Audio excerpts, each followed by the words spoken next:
ما بقالي حبة كتير مش عارفة أوصل للهدف بتاعي، فمعنى كده إن في معتقد عندي بيعيق الهدف، بيعيق إن أنا أوصل للهدف بتاعي. طيب المعتقد ده أفكار كتيرة اتجمعت في دماغي فبقى معتقد مترسخ جوه. طيب أنا عايزة أعرف ليه الهدف بتاعي ما بيتحققش. الهدف ده ممكن يكون إني ليه ما بيجيش الإنسان الكويس المناسب معايا، ليه ما بتجوزش يعني، أو مثلا ليه أنا مش عارف أخس، بقالي كتير قوي بحاول وما بخسش، أو ليه مثلا ما بشتغلش الشغلانة اللي أنا نفسي فيها.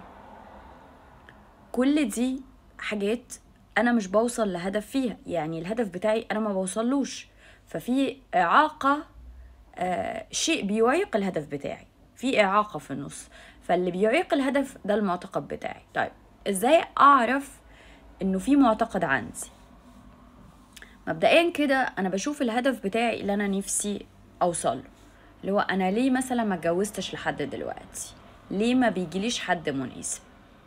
طيب ده تارجت. طيب تعالوا نشتغل على التارجت ده.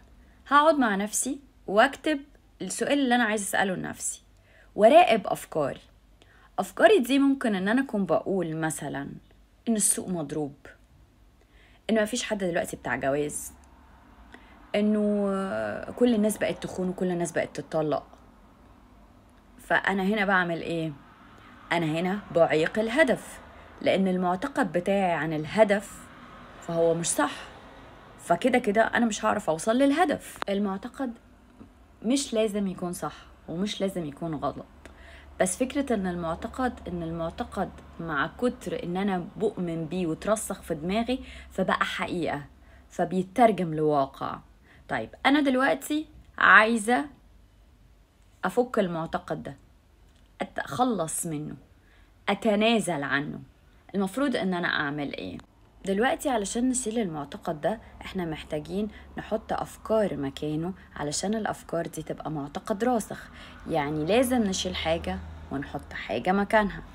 فمن اول الحاجات اللي هنعملها ان احنا هنكتب الاسئلة دي ورا سارة، ونبدأ نسأل نفسنا بيها. من اول الاسئلة: المعتقد ده أثر على الماضي والحاضر بتاعي ازاي؟ رقم 2: المعتقد ده في معتقد لي شبيه لي في دماغي أو مرتبط بيه؟ رقم 3: إزاي أقدر أتعامل مع المشاعر السلبية اللي نتجت من المعتقد ده في دماغي؟ السؤال اللي بعده: هل أقدر إن أنا أشوف أي جانب إيجابي مرتبط بالمعتقد ده؟ السؤال اللي بعده: إيه هو البديل الإيجابي للمعتقد اللي عندي؟ وآخر سؤال: هل ممكن ألاقي لنفسي هوية مستقلة بعيداً عن المعتقد ده؟